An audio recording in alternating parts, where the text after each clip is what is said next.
আশানুরূপ উৎপাদন হয়েছে। বাজার দর চড়া থাকায় বেশ লাভও হচ্ছে কৃষকদের।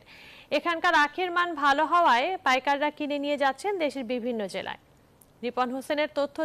আবহাওয়া আখ চাষের উপযোগী হওয়ায় ফলন বেশ ভালো হয়েছে।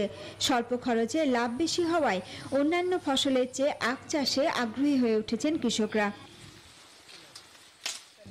জানান এখানকার আখের বেশ সুনাম রয়েছে, এ কারণে বিভিন্ন জেলা থেকে ব্যবসায়ীরা এসে কিনে নিয়ে যাচ্ছেন। বাজার দর ভালো থাকায় লাভও হচ্ছে। বলছেন আখ চাষকে লাভজনক করে তুলতে কৃষকদের সব ধরনের সহযোগিতা ও প্রশিক্ষণ দেওয়া হচ্ছে।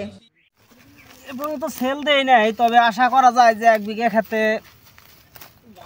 খরচ তাও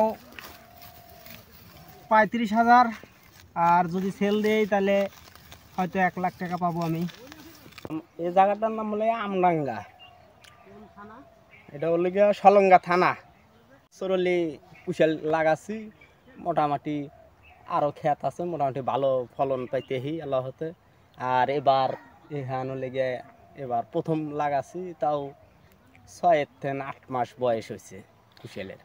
বলছেন আখ চাষকে লাভজনক করে তুলতে কৃষকদের সব ধরনের সহযোগিতা ও প্রশিক্ষণ দেওয়া হচ্ছে, যাতে তারা যথাযথ বাজার মূল্য পায় এবং এছাড়াও মাঠ পর্যায়ে যাতে আখের আবাদ আরও বৃদ্ধি পায় সে ব্যাপারে আমাদের যারা উপসহকারী কৃষি কর্মকর্তা আছেন তারা প্রতিনিয়ত পরামর্শ দিয়ে যাচ্ছে।